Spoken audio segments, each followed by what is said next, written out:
இசையமைப்பாளர் இளையராஜாவை நேரில் சந்தித்து நடிகரும் மக்கள் நீதி மய்யம் கட்சியின் தலைவருமான கமல்ஹாசன் வாழ்த்து தெரிவித்தார்.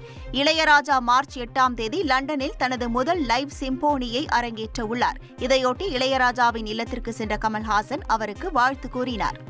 லண்டனில் பிரம்மாண்ட சிம்போனி இசை நிகழ்ச்சியை இசையமைப்பாளர் இளையராஜா அரங்கேற்றம் செய்ய உள்ள நிலையில் இளையராஜாவின் வீட்டிற்கு நேரில் சென்று முதல்வர் ஸ்டாலின் வாழ்த்து தெரிவித்தார். முதல் முறையாக நேரலையில் சிம்போனி இசை நிகழ்ச்சியை இளையராஜா நடத்த உள்ள நிலையில் அவரை சந்தித்த முதல்வர் ஸ்டாலின் நினைவு பரிசையும் வழங்கினார்.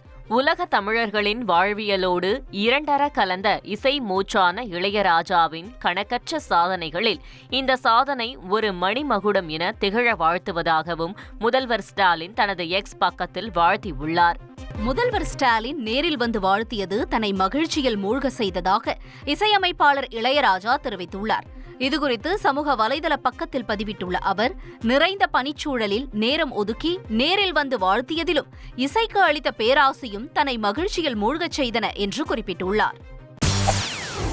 செய்திகளை உடனுக்குடன் தெரிந்து கொள்ள உடனே சப்ஸ்கிரைப் பண்ணுங்க.